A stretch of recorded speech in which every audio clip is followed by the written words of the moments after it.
Hello everyone and welcome. I am the Congressman and today I'm going to tell you about John Scott Harrison. He was a two-term congressman from Ohio, he was the son of one president and the father of another, and he is also, so far as I'm aware, the only congressman in United States history to have his corpse stolen within hours of its burial, sent to a medical college, and then unexpectedly discovered by his own son. This is the John Scott Harrison story.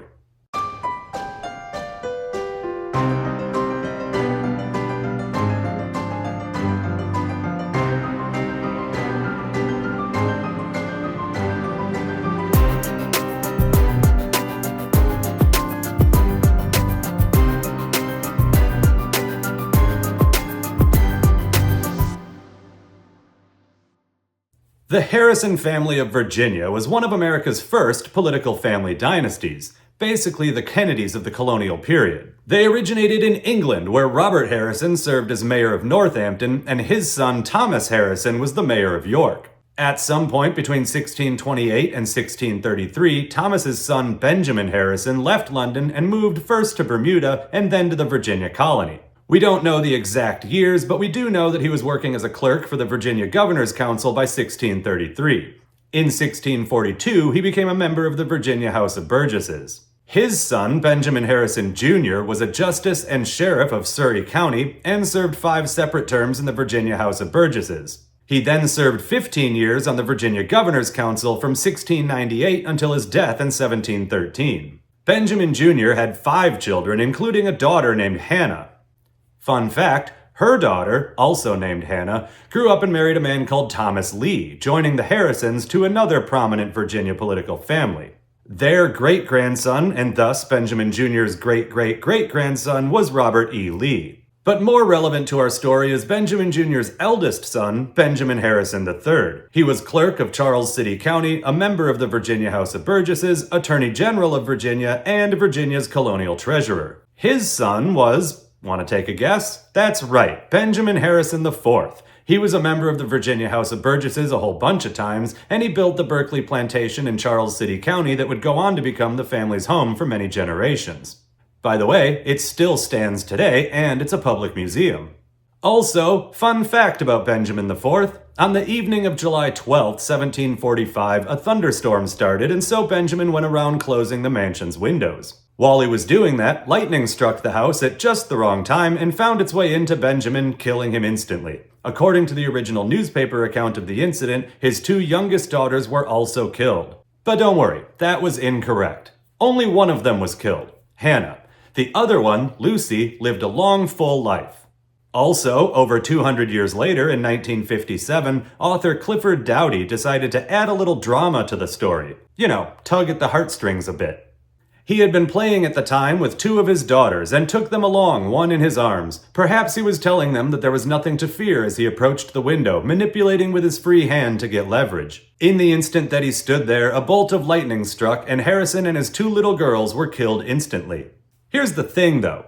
Lucy and Hannah were 17 and 15 years old, respectively, at the time, so I find it a little unlikely that Benjamin was carrying either one of them in his arms while running around closing windows. More likely, they were helping, as was the visiting doctor mentioned in the original newspaper account, and when the lightning struck the house, Benjamin and Hannah died, Lucy and the doctor survived. Anyway, one of his sons was Benjamin Harrison V, and this is where the family went from Virginia Dynasty to National Dynasty. Like the previous Benjamin Harrisons, this one started his political career as a member of the Virginia House of Burgesses. He did this for 24 years, and then came the American Revolution. In 1774, Harrison went to the First Continental Congress, where fellow delegate John Adams described him as obscene, profane, and impious. In 1775, he went to the Second Continental Congress, where he allegedly roomed with George Washington. I say allegedly there because that little detail comes from the same Clifford Doughty book as the lightning strike story a moment ago, so take that with a grain of salt.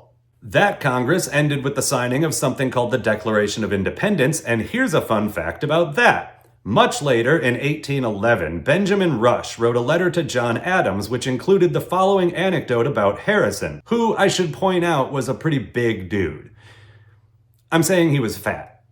Do you recollect the pensive and awful silence which pervaded the House when we were called up one after another to the table of the President of Congress to subscribe what was believed by many at that time to be our own death warrants? The silence and the gloom of the morning were interrupted, I well recollect, only for a moment by Colonel Harrison of Virginia, who said to Mr. Gary at the table, "I shall have a great advantage over you, Mr. Gary, when we are all hung for what we are now doing. From the size and weight of my body, I shall die in a few minutes, but from the lightness of your body, you will dance in the air an hour or two before you are dead."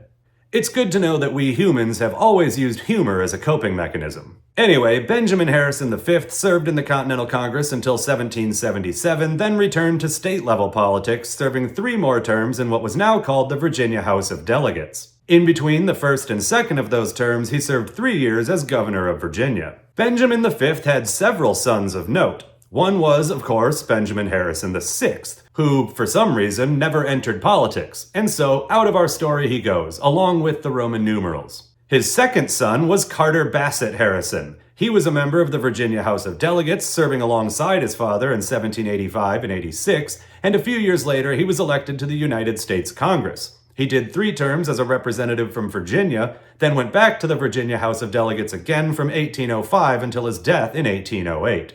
But his most important son was the third one, William Henry Harrison. He was born in 1773 at the Berkeley Plantation in Virginia and raised in the Virginia aristocracy. But when Benjamin V died in 1791, all of his money went to his 2 oldest sons, leaving 18-year-old William without a lot of options. So he joined the military, which would actually prove to be a pretty fortuitous decision. You see, at the time, America was having some, let's say, troubles with the Native American tribes in the Northwest Territory. So William Henry Harrison was sent out west. Within just a couple years, he worked his way up to becoming aide-de-camp to General and former Congressman until he was disqualified for election fraud Anthony Wayne. Harrison fought at the Battle of Fallen Timbers in 1794 and was one of the signers of the Treaty of Greenville in 1795. He married a woman called Anna Sims and settled in North Bend in what would soon become Ohio. Anna's father, a judge and former Continental Congressman called John Cleves Sims, did not like Harrison and did not approve of the marriage. The young couple waited until he went away on business and then got married in secret while he was gone. Harrison's new father-in-law was pissed, of course, but he reluctantly agreed to support them. He sold Harrison 165 acres of land in North Bend, which sounds like a lot, but it's worth noting that Sims owned over 300,000 acres of land in the area. So Harrison built a homestead and settled in with Anna to start a family and begin his new life as a farmer. But John Cleves Sims wanted better for his daughter and pulled some strings in Philadelphia, thus beginning William Henry Harrison's political career. Sims got President John Adams to appoint Harrison Secretary of the Northwest Territory, which was no small accomplishment considering what Adams had thought of Harrison's father. After 2 years of that, Harrison was elected to the United States Congress as the Northwest Territory's non-voting delegate. In 1801, Adams appointed him governor of the newly organized Indiana Territory, and Harrison was subsequently reappointed by Presidents Thomas Jefferson and James Madison, ultimately serving 12 years as territorial governor. He took a quick break to go back to the military and become a national hero by defeating the Native Americans led by Tecumseh at the Battle of Tippecanoe in 1811. He encountered Tecumseh again in 1813 at the Battle of the Thames, fighting alongside another future politician of note named Richard Mentor Johnson. The Americans won again, and this time Tecumseh was killed. We'll never know for sure who actually killed him, but at the time, most of the credit went to Johnson. After the military detour, Harrison went back to politics, serving 3 years as United States Congressman from Ohio, followed by 3 years in the Ohio State Senate representing Hamilton County. Then he went back to Washington, this time serving 3 years as senator. In 1828, he was appointed U.S. Minister to Grand Columbia by lame duck President Adams, John Quincy Adams that is, but was recalled as soon as new President Andrew Jackson took office. He briefly retired but got pulled back into politics after a few years. He ran for president in 1836 and lost to Martin Van Buren, whose running mate was the aforementioned Richard Mentor Johnson. In 1840, he ran against Van Buren and Johnson again, and this time won in a landslide. In part due to the Panic of 1837, but mostly on the strength of a campaign that played up Harrison's rugged Western background. Born in a log cabin, defeated Tecumseh, etc. and so forth. Conveniently forgetting the fact that he was actually born and raised in a giant plantation and grew up as part of the Virginia aristocracy. Politics have never really changed. Anyway, you know the rest. Long inaugural speech, pneumonia, died in 30 days. Except, plot twist, what actually killed him was probably not the long speech in the cold weather without a hat like we're always told, but actually the water in Washington, D.C., which was insanely filthy and sickened or killed a lot of people in this era. But that's a topic for an entirely different video. Point is, he got sick and died after 30 days. So now we turn our focus to his kids. He and Anna had 9 children, one of whom is the man we're here to focus on today, John Scott Harrison. But before we dig into him, I need to talk to you about online security. I'm just kidding, I promise. Put the remote down. I'm not big enough to have sponsors. That would be crazy. No, I'm not going to talk to you about online security. That would be ridiculous. Instead, I'm going to tell you about body snatching.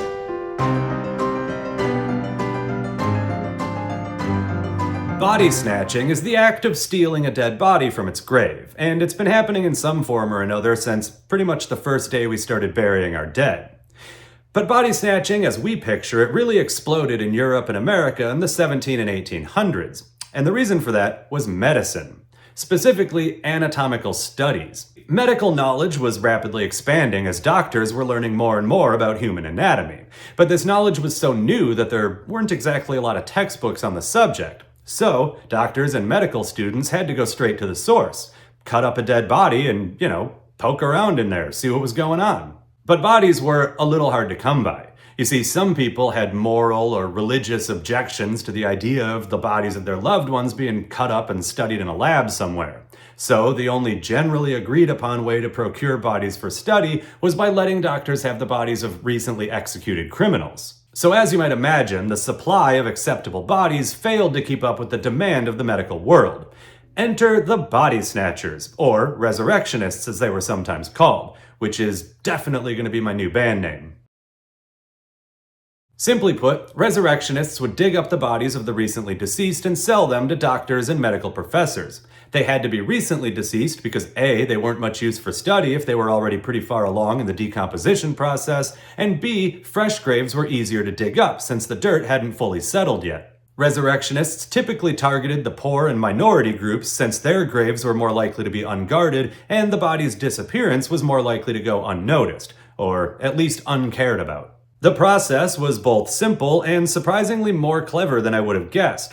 Resurrectionists would dig a tunnel down to the head of the grave, then break open the coffin. They would secure a rope around the corpse's neck or upper torso, and then pull it up out of the coffin and out of the grave. They would also take off all the corpse's clothes and throw them back down into the coffin before then filling in the tunnel. This was to avoid being guilty of grave robbing, which was distinctly different than body snatching and, unlike body snatching, actually illegal. From there, the resurrectionists would take the body to a medical school or hospital and sell it. Sometimes the resurrectionists were specifically hired by these doctors or medical professors, and other times they were, what you might call freelancers. By the late 1800s, body snatching had become so commonplace, especially in bigger cities, that families of the deceased went to great lengths to try to prevent it, including iron coffins, grave alarms, something called a mort safe, or even taking turns literally watching over the grave. Or, if they had the money, they might hire someone to keep watch. Sometimes, people would also install broken glass on the top of graveyard walls and set trip lines attached to guns, which Britannica here just drops in as a throwaway line, but I really wish they had elaborated on that one.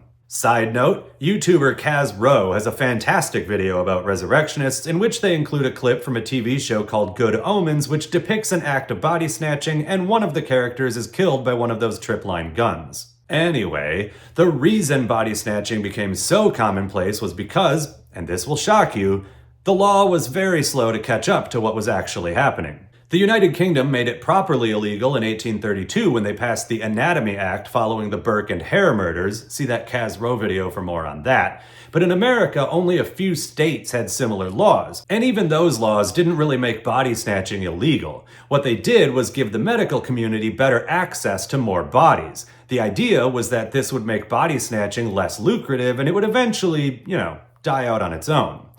As we'll see, that didn't work.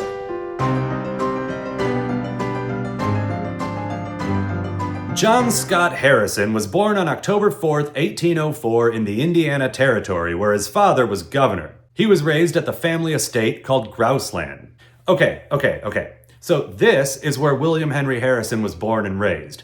This is where he lived for 12 years while he was governor of the Indiana Territory. Then he built a 165-acre farm in North Bend, Ohio. And somehow, his 1840 presidential campaign still managed to convince people that he was the log cabin and hard cider candidate? Are people really that stupid? On second thought, don't answer that.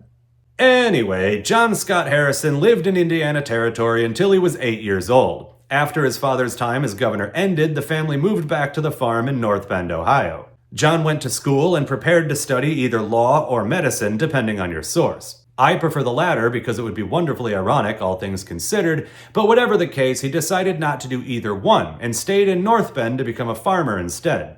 And for the next several decades, that's exactly what he did. In 1824, he got married and had 3 kids. In 1830, his wife died, and so in 1831, he got married again and had 10 more kids. Of those 13 children, 8 survived to adulthood, which was about par for the course. And one of them, a son called Benjamin, would go on to become president, but more on him later. For now, the point is that John Scott Harrison was happily living the life of a rural farmer in North Bend, Ohio.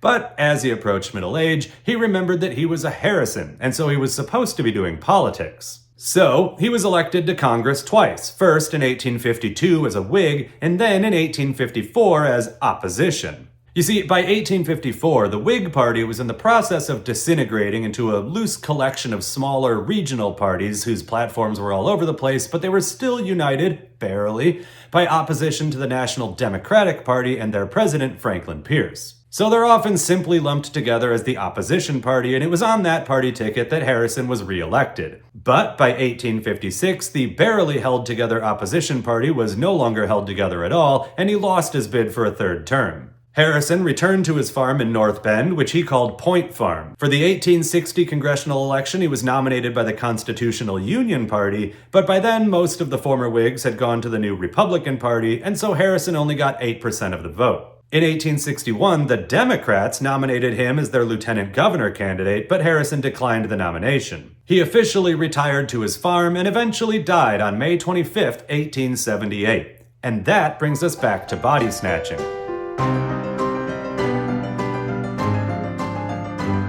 When John Scott Harrison died in 1878, he had 3 surviving adult sons. He also had 3 surviving adult daughters, but this is the 1870s, so they don't matter. 2 of his adult sons, Carter Bassett Harrison and John Scott Harrison Jr., were farmers in North Bend.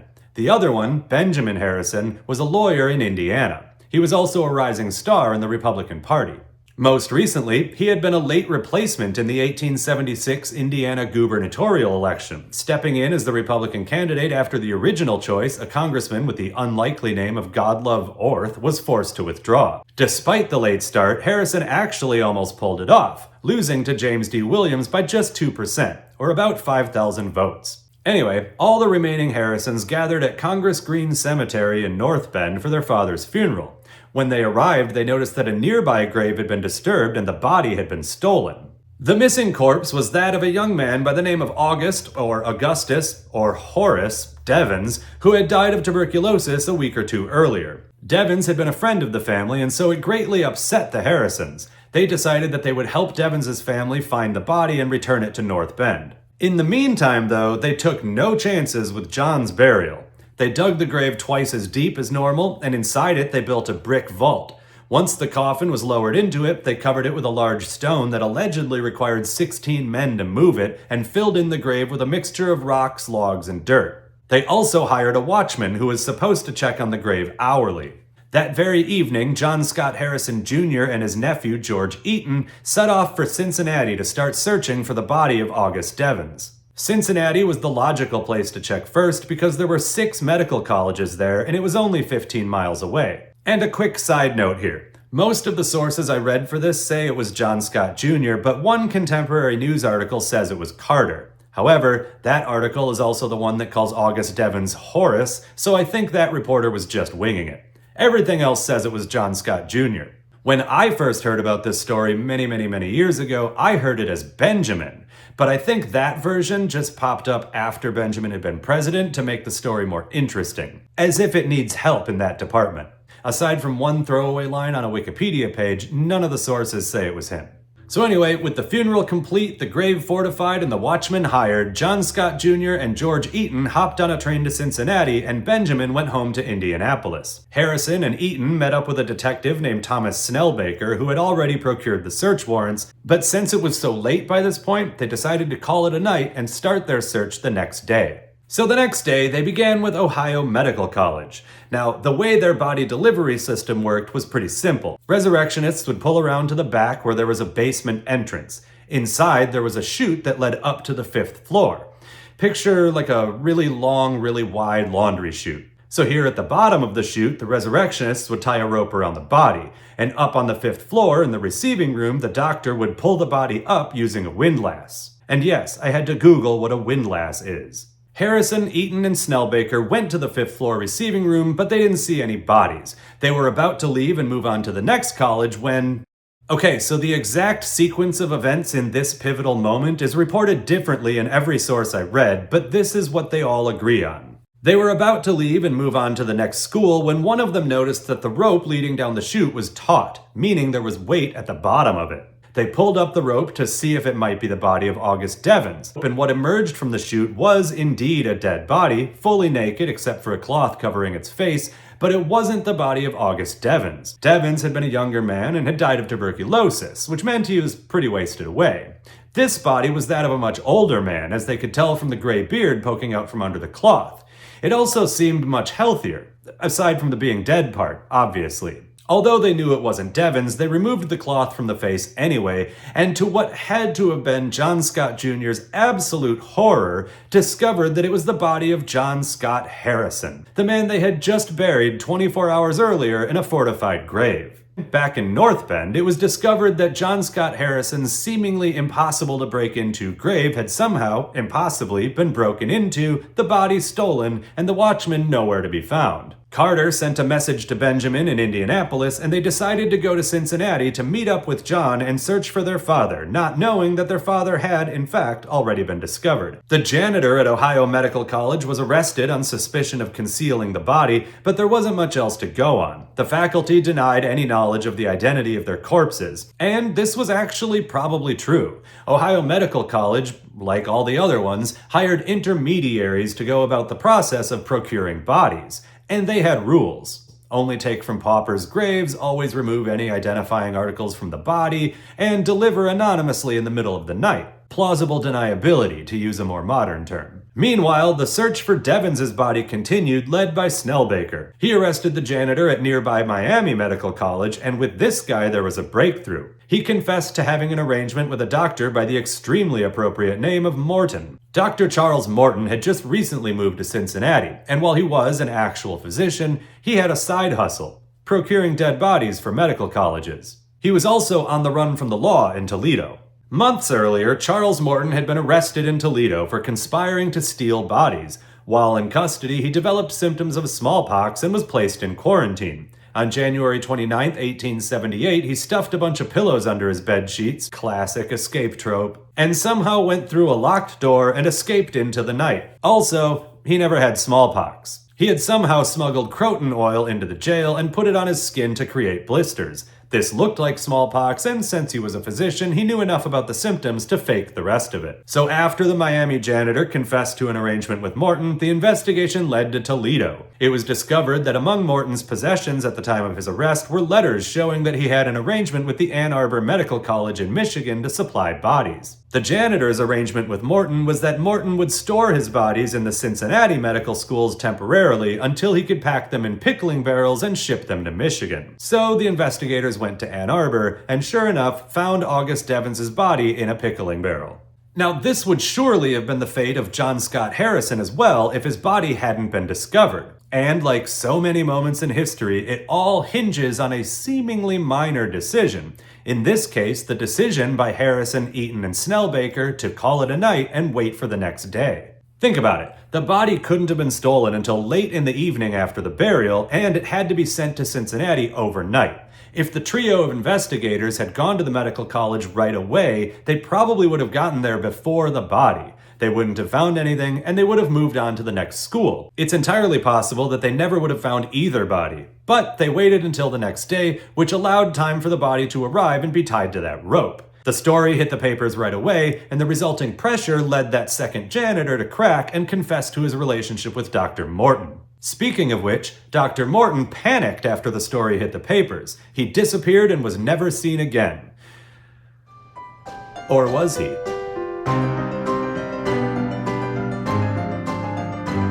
For such a seemingly major story, the Harrison Horror, as it was dubbed in the papers, didn't really directly lead to any changes in the law. It didn't even reach a conclusion, since Morton disappeared and both of the arrested janitors were eventually released without charges. No one was ever caught for the actual snatching of the body, and to this day, we don't know how they did it. I mean, Morton did escape from that Toledo jail through a locked door, and after this he disappeared completely, so I don't know, maybe he was a wizard. But the point is that this story was forgotten about fairly quickly, and although there was public outrage at first, it was mostly due to the identity of the body and the fact that the resurrectionists had had the audacity to steal from an upper-class grave. The actual act of body snatching, so long as they stuck to poor people graves, generally wasn't a big issue. The debate that this case prompted centered more around making it easier for medical schools to legally obtain corpses, thus reducing and eventually eliminating the need for body snatching in the first place. It took nearly 3 years, but the Ohio State Legislature finally passed an act to encourage the study of anatomy on February 19, 1881. It was an amendment to an existing law, and it made it so that medical schools could legally acquire unclaimed bodies from the morgue. Similar laws were eventually passed everywhere else, and over time, medical schools simply stopped needing stolen bodies. At the same time, the science for preserving dead bodies continued to improve, and so medical schools didn't need a constant supply of fresh bodies either. So the pendulum swung the other way. As the topic of human dissection for anatomical research became less taboo and more commonplace, people even started donating their bodies voluntarily for study after their death, and these days medical schools are overwhelmed with cadavers. In that Kaz Rowe video I mentioned earlier, there's an interview at the end that talks a lot about modern-day human cadaver medical study.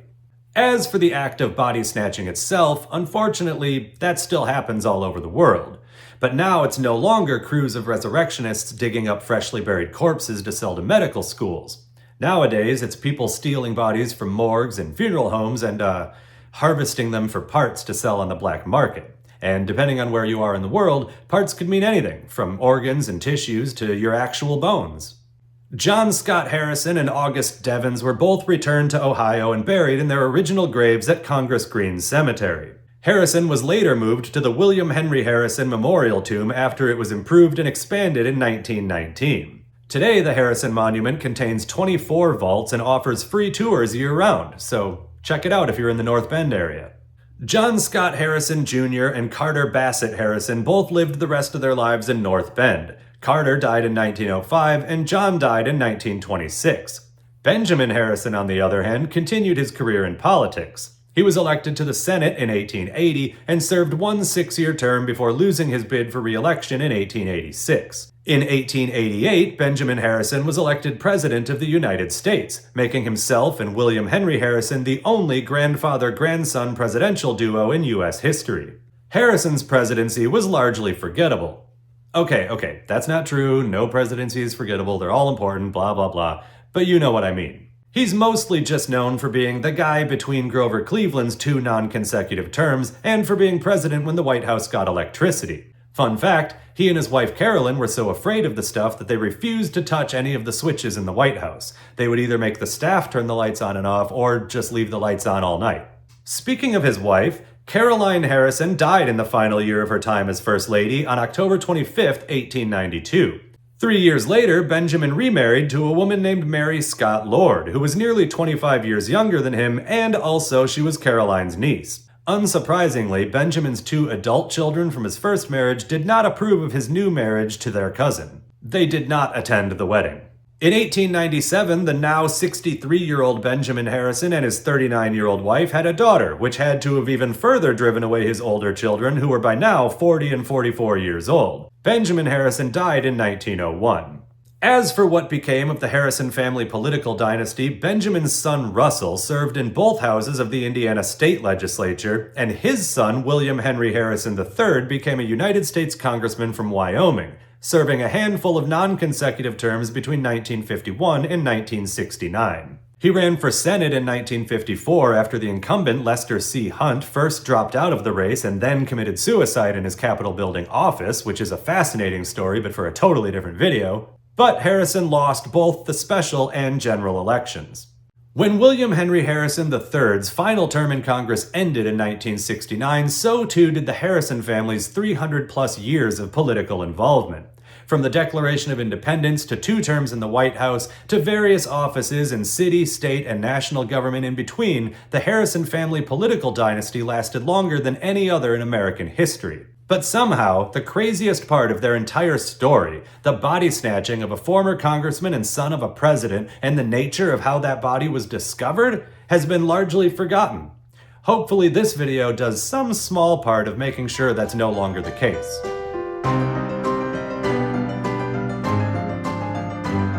Originally, this script ended with a cool plot twist epilogue about the fate of Dr. Charles Morton. You see, a couple of the main sources I used for this video say that he was actually a guy called Henry LeCarron. Henry LeCarron was a British guy who emigrated to America to fight for the Union in the Civil War, then eventually became a physician and pharmacist in Braidwood, Illinois. And as it turned out, he was also leading a secret life as a British spy in the Irish-American societies that pushed for Ireland's independence from Britain in the late 1800s. But after digging into it a little bit more, I just don't think that's true. In 1888, Henry LeCarron, real name Thomas Miller Beach, was called to London to testify in a high-profile case against a guy called Charles Parnell. Don't worry about the details, we don't have time and it doesn't matter. The point is that it was a big deal at the time, and in his testimony he revealed himself as a British spy in those Irish-American independence societies. But the case against Parnell collapsed when some of the evidence was determined to be forged, and Henry LeCarron / Thomas Beach was so hated that he basically spent the rest of his life in witness protection in London, where he died in 1894. It was after the case fell apart that people started digging into the background of Henry LeCarron and discovered that most of what he had said about his early life and his Civil War service had been fiction. At the time, though, nobody connected Henry LeCarron with Charles Morton. But in 1971, professors Martin Kaufman and Leslie Hannavalt published Body Snatching in the Midwest in a journal called Michigan History. I can't find the original article, but one source that refers to it quotes it as saying, "On January 30th, 1872, Dr. Henry LeCarron, who had graduated from the Detroit Medical College, was captured in Toledo as the leader of a gang of body snatchers. In 1878, he was charged with exhuming 2 bodies in Toledo and shipping them to Ann Arbor. LeCarron, then using his alias as Dr. Charles O. Morton, complained of illness soon after his arrest." So far as I can tell, that's where the Henry LeCarron-Charles Morton connection started, and from there it's made its way into the generally accepted John Scott Harrison body snatching lore. I think the reason that it stuck is that it's almost plausible. I mean, LeCarron was a doctor. He did go to medical school, so he was familiar with the concept and practice of body snatching.